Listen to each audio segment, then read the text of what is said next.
아멘. 하나님의 말씀 고린도전서 14장 26절에서 40절 말씀 함께 봉독하시겠습니다. 고린도전서 14장 26절에서 40절까지의 말씀을 함께 봉독하겠습니다. 그런즉 형제들아 어찌할까? 너희가 모일 때에 각각 찬송시도 있으며 가르치는 말씀도 있으며 계시도 있으며 방언도 있으며 통역함도 있나니 모든 것을 덕을 세우기 위하여 하라. 만일 누가 방언으로 말하거든 두 사람이나 많아야 세 사람이 차례를 따라하고 한 사람이 통역할 것이요 만일 통역하는 자가 없으면 교회에서는 잠잠하고 자기와 하나님께 말할 것이요 예언하는 자는 둘이나 셋이나 말하고 다른 이들은 분별할 것이요 만일 곁에 앉아 있는 다른 이에게 계시가 있으면 먼저 하던 자는 잠잠할지니라. 너희는 다 모든 사람으로 배우게 하고 모든 사람으로 권면을 받게 하기 위하여 하나씩 예언할 수 있느니라. 예언하는 자들의 영은 예언하는 자들에게 제재를 받나니 하나님은 무질서의 하나님이 아니시요 오직 화평의 하나님이시니라. 모든 성도가 교회에서 함과 같이 여자는 교회에서 잠잠하라. 그들에게는 말하는 것을 허락함이 없나니 율법에 이른 것 같이 오직 복종할 것이요 만일 무엇을 배우려거든 집에서 자기 남편에게 물을지니 여자가 교회에서 말하는 것은 부끄러운 것이라. 하나님의 말씀이 너희로부터 난 것이냐 또는 너희에게만 임한 것이냐. 만일 누구든지 자기를 선지자나 혹은 신령한 자로 생각하거든 내가 너희에게 편지하는 이 글이 주의 명령인 줄 알라. 만일 누구든지 알지 못하면 그는 알지 못한 자니라. 그런즉 내 형제들아 예언하기를 사모하며 방언 말하기를 금하지 말라. 모든 것을 품위 있게 하고 질서 있게 하라. 아멘. 하나님의 말씀입니다. 오늘 다시 한번 초대교회의 예배의 자리에 어떠한 모습으로 그들이 예배했는가를 가늠할 수 있는 소중한 본문이고 또 한편으로는 오늘날 시대의 문화와 예배 가운데 용납하기 참 쉽지 않은 그래서 굉장히 이해하려는 노력이 필요한 본문이기도 합니다. 오늘 본문을 통하여서 하나님이 저와 여러분에게 하시고자 하는 진정한 메시지를 잘 확인하시고 우리의 예배가 하나님이 원하시는 대로 질서 가운데 화평 가운데 또 하나님의 영광을 드러냄으로 말미암아 우리가 그 예배의 진정한 은혜를 더 풍성하게 누릴 수 있는 자가 되시기를 축복합니다. 오늘 그 본문을 보면 초대교회의 예배의 자리에는 찬송이 있었습니다. 그리고 설교하는 자가 그 말씀을 가르치는 말씀을 그 예배 시간에 진행했던 것을 알 수 있습니다. 계시가 있었고 방언이 있고 통역이 있었음을 알게 됩니다. 이 모든 예배의 순서가 두 가지로 요약이 되는 것을 우리가 알아야 됩니다. 예배에는 우리가 하나님께 올려드리는 요소로서의 예배의 여러 가지 요소들이 있습니다. 기도와 찬송과 봉헌 같은 것들입니다. 또 하나님이 우리에게 주시는 순서가 있습니다. 하나님의 말씀을 들을 때입니다. 그래서 그 역할을 감당하는 사람은 더 많이 준비해야 합니다. 그래서 하나님의 뜻인지 잘 분별하고 우리의 모습을 잘 돌아보고 우리 가운데 하나님의 말씀으로 유익을 얻을 수 있도록 그 시간을 담당하는 시간이기도 합니다. 오늘 이 초대교회의 예배의 모습과 오늘 우리가 드리는 우리 주일 예배, 수요 예배 또 오늘 이 새벽 예배 드리는 이 시간에 차이가 있는 것을 발견하실 것입니다. 뭐가 차이가 있으신가요? 그때는 있었는데 왜 지금은 없고 지금은 있는데 왜 그때는 없는 것이 있을까요? 오늘 그 답도 오늘 본문 안에 있습니다. 그때 당시에 성령님의 임재하심과 통치하심 가운데 예배의 자리에 보면 계시를 말하는 자나 방언을 말하는 자가 두세 사람까지의 순서를 한계를 좀 정해놓은 거예요.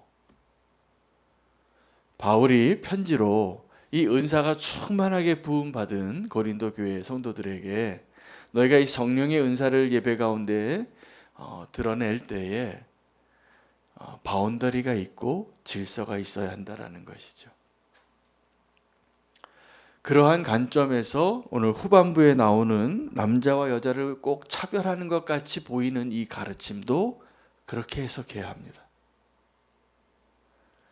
오늘 그 초대교회의 모습이 우리의 오늘날 예배의 모습과 왜 달라졌고, 또 우리가 이것을 그냥 문화적으로 이해하면 큰 오해가 있을 수 있는 본문입니다. 오늘 본문은 여자는 무조건 잠잠하고 여자는 무조건 복종하라라고 말하고 있기 때문이죠. 그렇지 않습니다. 오늘 그때 당시의 상황과 오늘 우리에게 하나님 주시는 분명한 메시지가 있는 소중한 본문이니 오늘 우리가 하나님의 은혜 안에서 하나님의 질서가 회복이 되어지고 하나님의 통치하심이 하나님이 어떠한 분이신가를 바울이 오늘 명확하게 두 가지를 이야기하고 있는데, 하나님은 무질서의 하나님이 아니시고 하나님은 화평의 하나님이시다. 이것이 오늘 우리에게 예배 가운데 잘 회복이 되어지고 배워갈 수 있기를 원합니다. 그때 당시에 지금은 있는데 그때도 있었던 것은 찬송과 예배가 대표적인 것 같습니다. 그때는 있었는데 지금은 많이 없어진 것이 공예배 가운데 예언하는 일이나 방언하는 일이 없어졌습니다. 왜 그랬을까? 그 이유도 오늘 본문에 있는데 이 무질서의 하나님이 아니시라는 거기에 답이 있습니다. 왜 그랬을까요? 왜 교회의 역사 가운데, 물론 지금도 그러한 것을 조금 더 자유롭게 성령님의 역사가 일어날 수 있도록 그것이 허용되어지는 예배를 드리는 교단도 있습니다.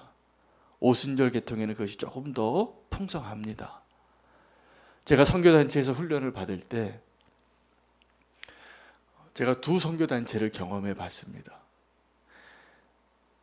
그런데 그 선교단체 중에서 한 군데는 성령의 역사를 굉장히 자유롭게 허용하고 그것을 통해서 가르치는 단체였기 때문에 그 훈련 과정에 있는 훈련생들과 함께 예배할 때는 정말 영적인 자유함이 있고 기도를 하자고 해도 성령님의 역사가 드러나는 것이 누려지고 허용되어졌어요.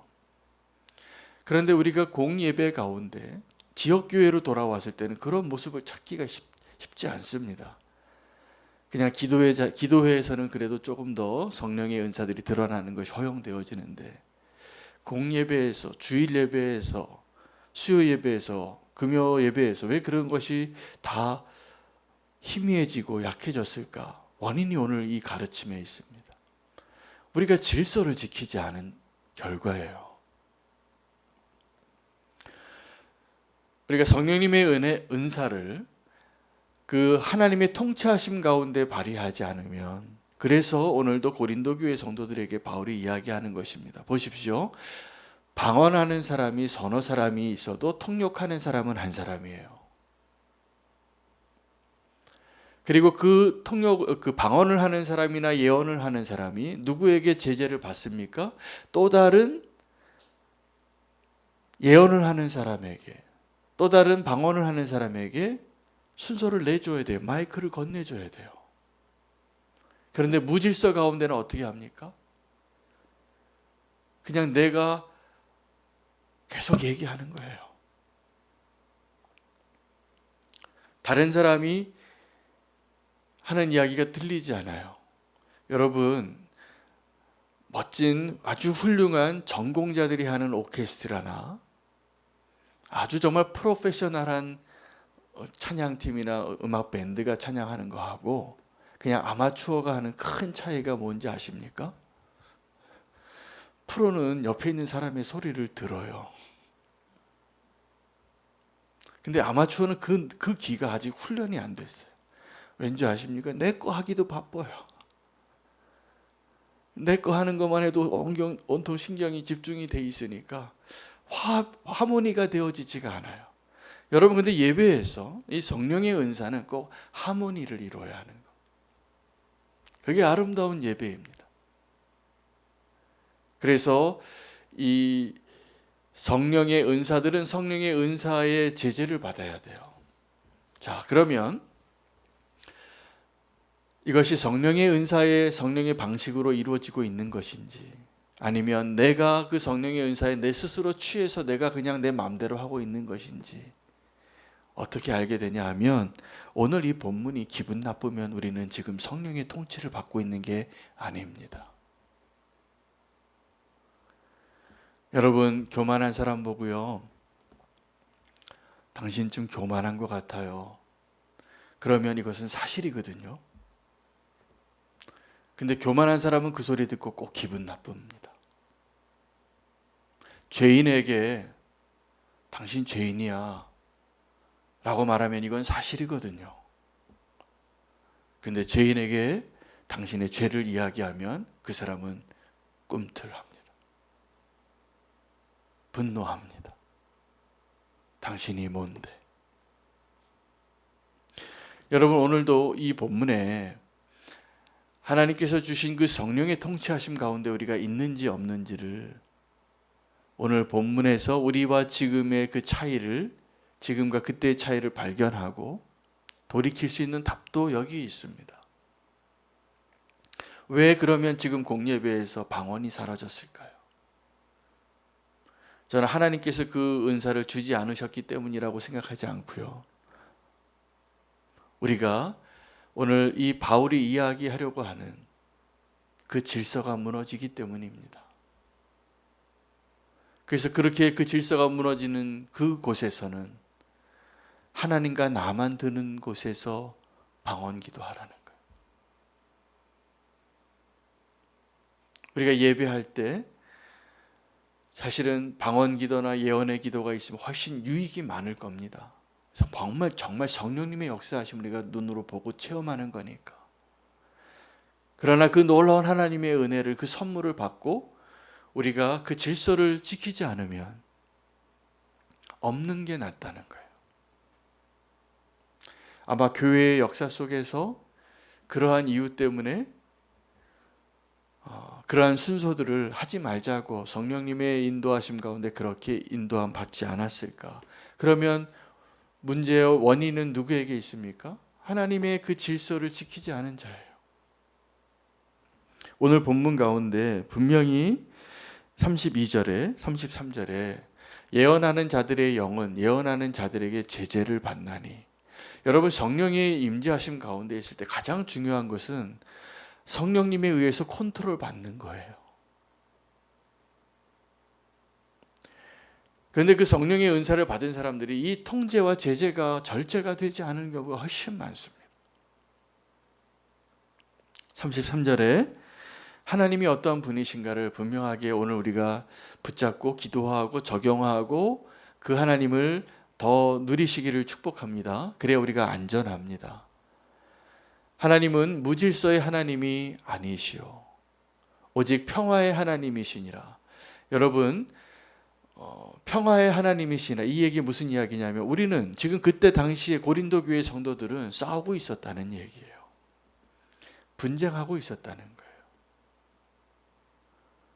그 질서가 무너지고 있는 거예요.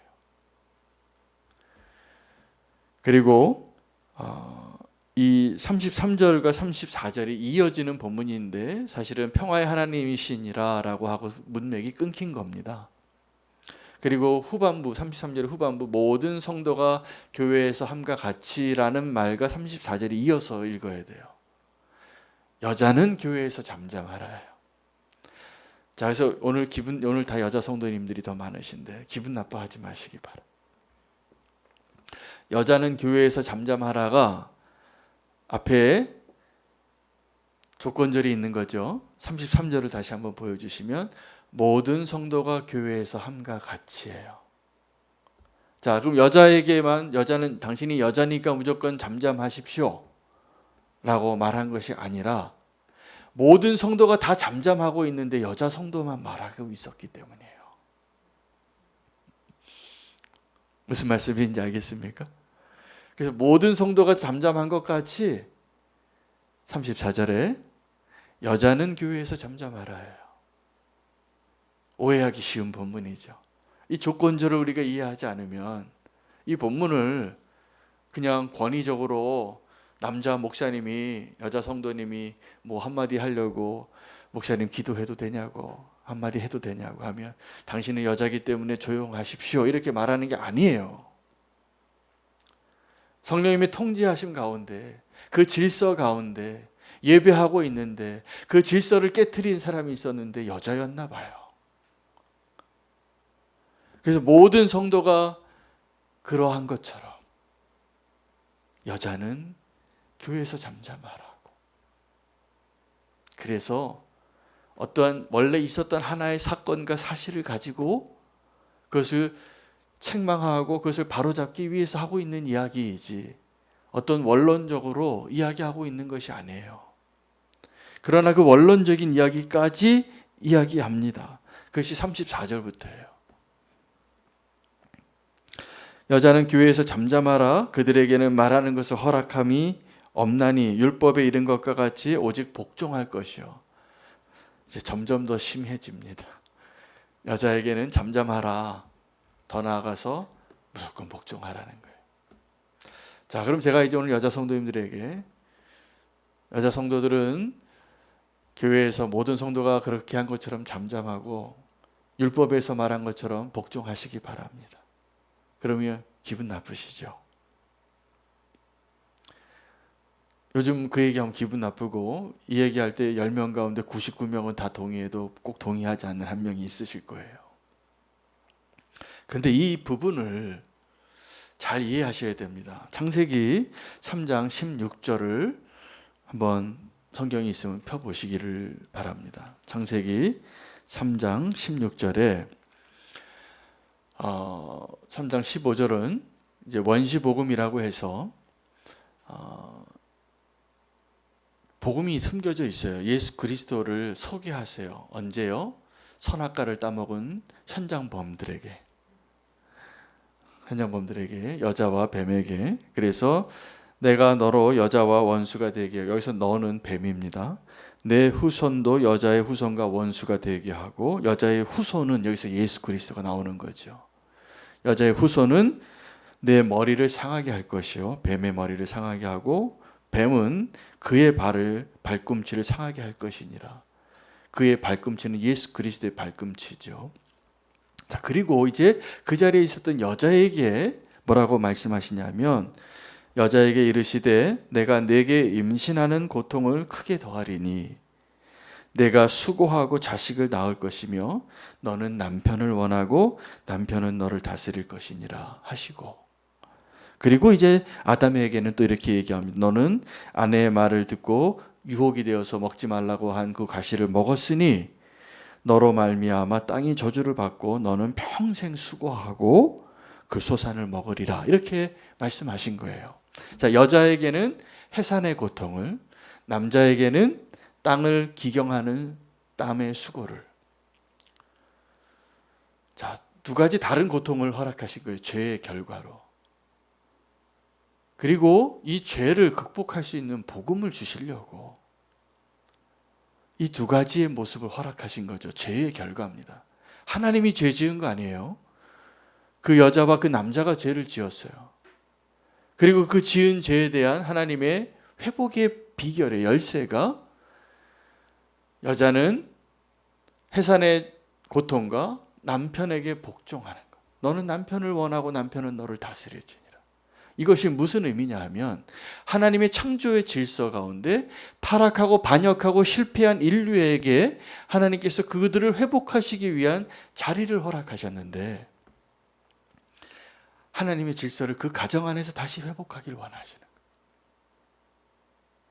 남편은 너를 다스리고 너는 남편을 원하나 너는 남편에게 복종할지니라요. 이게 기분 나쁜 거는 우리가 지금 더 그때보다 훨씬 남녀 평등의 시대를 살고 있기 때문이 아니라 하나님의 질서를 우리가 인정하고 싶지 않기 때문이에요. 여러분, 모세가 출애굽하고 광야에서 40년을 보내고 신명기 27장 28장에 그 가나안 땅으로 들어가기 전에 이스라엘 지파를 6지파 나눠서 에발산과 그리심산에 세웁니다. 여러분, 에발산에 세워진 지파가 시므온, 레위, 유다, 이사갈, 요셉, 베냐민 지파인데 그 지파가 더 복을 받을 자격이 있기 때문입니까? 아니에요. 그 자리에 그냥 하나님 세우신 거예요. 축복과 저주를 이야기하시려고, 약속하시려고. 그리고 그것이 27장에는 그 6지파를 에발산에 세워서 6지파를 그리심산에 세워서 나눴다는 이야기가 나오고, 28장에는 너희가 내 말에 순종하면 너희가 복을 받고 너희의 땅이 다 복을 받을 거라고. 그게 그리심산의 축복이에요. 에발산에 있는 그 지파에게 너희가 이 내 명령에 순종하지 않으면 이런 저주를 받을 것이라고. 그 가나안 지파에 내가 내리고자 했던 지파를 너희가 받게 될 것이라고. 자, 그러면 하나님의 메시지는 뭡니까? 이렇게 에발산과 그리심산에 나눠 놓은 것은 너희가 내 말에 순종하면 축복을 받고 불순종하면 저주를 받을 것을 서로 이야기하고 나누게 하려고 그 자리에 세우신 거죠. 자, 착각하면 안 됩니다. 그들이 그리심산에 섰기 때문에 축복을 받고 에발산에 섰기 때문에 저주를 받은 것입니까? 아니죠. 서로를 향하여 이야기하기 위하여 하나님께서 그 연극 대본에 너는 남자 주인공이야, 너는 여자 주인공이야 라고 그 역할을 주신 거예요. 그럼 하나님의 그 질서가 이루어지기 위하여 누군가는 복종하는 자리에 있고 누군가는 다스리는 자리에 있어야 되잖아요. 그리고 하나님의 메시지는 뭐냐면 너희가 질서를 지키라, 하나님의 통치함을 받으라 입니다. 요즘 우리가 남녀 평등의 시대를 너무 강조하다 보니까 이 하나님의 진짜 메시지를 놓치는 것이 안타까워요. 여러분, 가정에서 정말 성경적으로 하나님이 말씀하신 그 질서를 지키길 원하신다면 남편이 머리 대야 돼요. 그 영적인 권위가 하나님의 그 미임받은 자로서 그 역할을 하라고 하나님이 세워주신 거예요. 그리심산에 세우신 것처럼. 그런데 하나님의 진정한 핵심은 뭐냐면 너희가 내 명령에 순종하느냐예요. 꼭 그 하나님의 질서가 나의 삶과 우리의 예배 가운데 우리가 지금 살아가고 있는 이 대한민국 가운데 하나님의 뜻대로 이루어지기를 구하며 기도할 수 있는 저희들 되기를 소망합니다. 그래서 오늘 그 예배에 무너진 질서를 회복하기 위하여 오늘 바울이 이야기하는 거거든요. 그러니까 여자 보고 무조건 잠잠하라, 여자 보고 무조건 복종하라가 아니라 어떤 소수의 여자 성도님들 때문에 질서가 무너지고 예배가 아니게 된 거죠. 그래서 모든 선도가 그런 것처럼 여자들도 예배 가운데 잠잠하라요.